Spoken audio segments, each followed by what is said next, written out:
Uttarakhand startup policy. नमस्कार मित्रों, मैं सुरवीर सिंह पंडित आज के वीडियो में आपसे बात करने जा रहा हूं उत्तराखंड स्टार्टअप पॉलिसी के बारे में। मैं इस वीडियो में न केवल आपको उत्तराखंड स्टार्टअप पॉलिसी के बारे में सूचना दूंगा, बल्कि इसके बारे में पूरी जानकारी दूंगा और इस पॉलिसी से कैसे फ़ायदा उठाया जा सकता है इसके बारे में भी आपसे विस्तार से चर्चा करूँगा। मित्रों, उत्तराखंड सरकार ने उत्तराखंड में शिक्षा, रोजगार, उद्यमशीलता को विकसित करने के लिए 2017 में उत्तराखंड स्टार्टअप पॉलिसी को पहली बार लॉन्च किया था।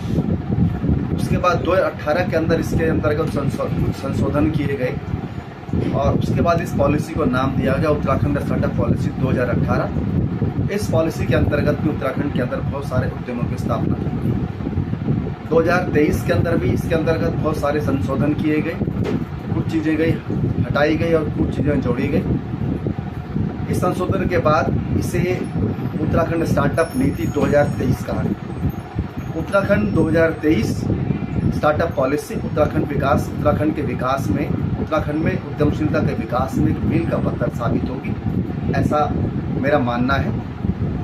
मित्रों, उत्तराखंड स्टार्टअप पॉलिसी 2023 के अंतर्गत बहुत सारे ऐसे उद्योग हैं जिसके अंदर उत्तराखंड का युवा, उत्तराखंड का किसान, उत्तराखंड की महिलाएं अगर अपना उद्यम शुरू करें तो उनका उद्यम जो है कि बहुत आगे तक जा सकता है और वह उस उद्यम के अंदर बहुत तरक्की और प्रगति कर सकते हैं। कुछ उद्योग हैं जिनके मैं यहाँ नाम आपको बता रहा हूँ, जिनको इस पॉलिसी के अंतर्गत शुरू किया जा सकता है। जैसे कृषि के क्षेत्र में आप कुछ करना चाहते हैं, यात्रा के क्षेत्र में कुछ करना चाहते हैं, पर्यटन के क्षेत्र में कुछ करना चाहते हैं, फार्मास्यूटिकल के क्षेत्र के अंदर करना चाहते हैं, आर्टिफिशियल इंटेलिजेंस के अंदर अगर आपकी थोड़ा बहुत पकड़ है तो आप आर्टिफिशियल इंटेलिजेंस के अंदर भी कोई भी प्रोजेक्ट उत्तराखंड के अंदर इस पॉलिसी के अंदर लगा सकते हैं। इसी तरीके से रोबोटिक्स है, इसी तरीके से ड्रोन है। ये सारे वो उद्यम हैं जिनके अंदर अगर आप उत्तराखंड के अंदर कोई भी स्टार्टअप शुरू करते हैं तो उत्तराखंड सरकार, उत्तराखंड का उद्योग विभाग आपकी पूरी सहायता करेगा। ये तो मैंने आपको पहले सूचना बताई और फिर इसके बारे में जानकारी बताई।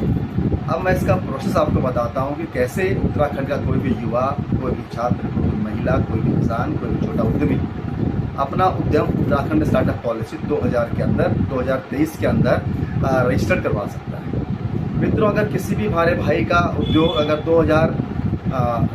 किसी भाई का उद्योग अगर 7 साल से ज़्यादा का नहीं है, मतलब अगर किसी के उद्योग की एज जो है कि 7 साल है, तो उनका वो उद्योग भी उत्तराखंड स्टार्टअप पॉलिसी 2023 के अंतर्गत रजिस्टर्ड किया जा सकता है और उन्हें इस पॉलिसी के पूरे लाभ मिल सकते हैं। इसके अलावा अगर कोई हमारा भाई, हमारी बहन, उत्तराखंड का युवा, उत्तराखंड का उद्यमी उत्तराखंड स्टार्टअप पॉलिसी 2023 के अंतर्गत अपना रजिस्ट्रेशन करवाना चाहता है तो उसके लिए छोटा सा प्रोसेस है। उन्हें या तो एक अपना छोटा एक NGO बनाना पड़ेगा, या तो उनके पास एक पार्टनरशिप फर्म होनी चाहिए, या उनके पास एक प्राइवेट लिमिटेड कंपनी होनी चाहिए। पहले आप इन सब चीज़ों का फॉर्मेशन करेंगे। इसके बारे में अगर आपके पास पूरी जानकारी नहीं है कि किस तरीके से ये तीनों चीज़ें आप कर सकते हैं, तो या तो आप किसी भी अकाउंटेंट को आप जानते हो, आप उनसे संपर्क कर सकते हैं, वो आपका ये काम कर सकते हैं।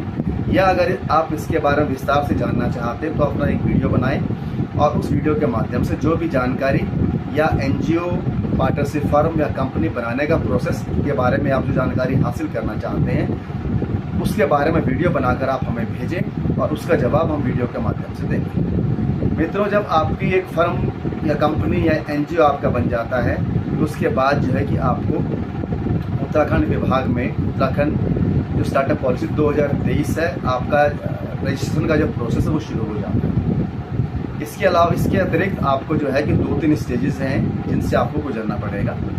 पहली आपकी स्टेज है आइडिएशन की, यानी जो आपका विचार है वो उत्तराखंड उद्योग विभाग की एक टास्क फोर्स है या प्रोजेक्ट मैनेजमेंट यूनिट है, उसके पास आपका ये आइडियाज़ जाता है। वो लोग आपके प्रपोजल के ऊपर, आपके आइडियाज़ के ऊपर विचार विमर्श करते हैं।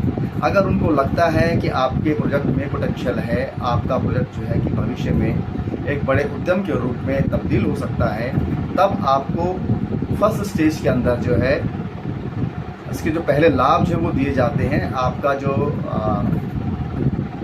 आपका जो स्टार्टअप है उसे एक्सेप्ट कर लिया जाता है, उसको रजिस्टर कर लिया जाता है और उसके बाद आपको हर महीने 15,000 रुपये मिलना शुरू हो जाते हैं। इसकी सेकंड स्टेज आती है हमारी, माफ़ कीजिए, अगर आप एक महिला हैं तो आइडिएशन की स्टेज को पार करने के बाद आपको 20,000 रुपये मिलेंगे और अगर आप युवा उद्यमी हैं तो आपको 15,000 रुपये मिलेंगे। इसके बाद आपके उद्यम की सेकंड स्टेज शुरू हो जाती है जिसे हम बोलते हैं प्रोटोटाइप।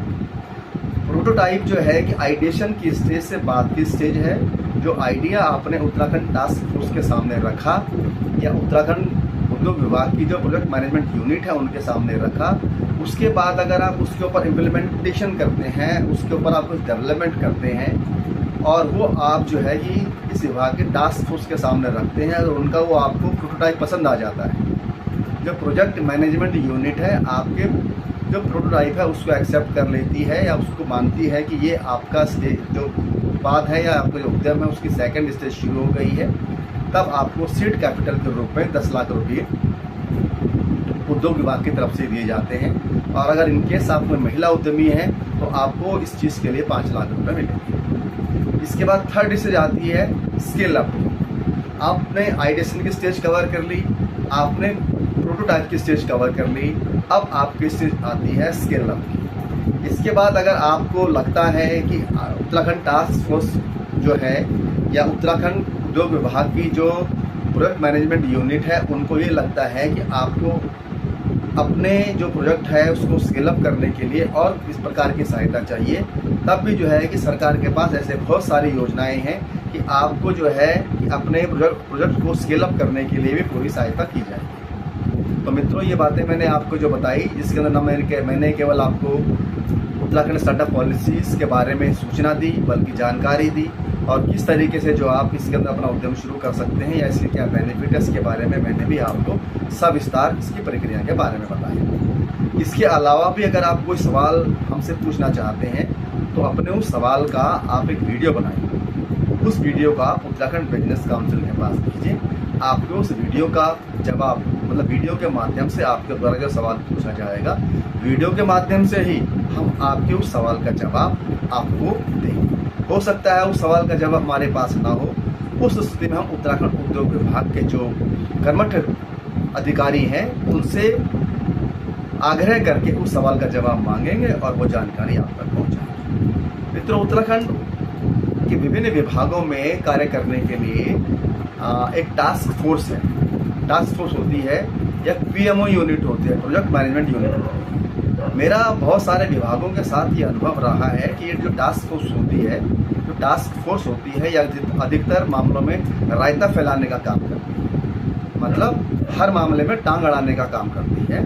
लेकिन मैं उत्तराखंड उद्योग विभाग का जो टास्क फोर्स है या जो प्रोजेक्ट मैनेजमेंट यूनिट है उनसे आग्रह करूँगा कि आप जो है उत्तराखंड बिजनेस काउंसिल के द्वारा अगर आपको कोई भी प्रस्ताव दिया जाता है तो उसमें रायता फैलाने की कृपया कोशिश ना करें, टांग अड़ाने की कोशिश ना करें। आप हमारे साथ सहयोग करें, क्योंकि आप भी चाहते हैं कि उत्तराखंड के अंदर उद्यमशीलता का विकास हो और हमारी भी एक कोशिश है कि उत्तराखंड के अंदर उद्यमशीलता का विकास हो।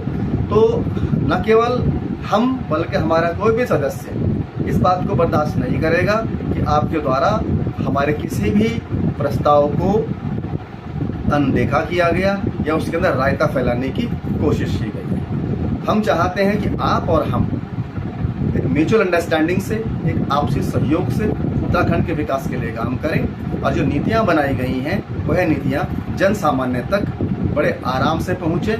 इसके अंदर आपका भी मान सम्मान है और हमारा भी मान सम्मान है। आप सभी लोगों ने इस वीडियो को बहुत ध्यान से सुना, इस बात के लिए आपका बहुत धन्यवाद, बहुत आभार। अंत में हमेशा की तरह एक प्रार्थना करूंगा, अगर आपको हमारा ये वीडियो पसंद आया हो तो इसे लाइक करें, विभिन्न सोशल मीडिया साइट्स के ऊपर जो हमारे चैनल्स हैं उन्हें सब्सक्राइब करें और उत्तराखंड बिजनेस काउंसिल की मेंबरशिप जरूर लें। एक बार फिर आपका धन्यवाद, आभार। ओम तत्सत।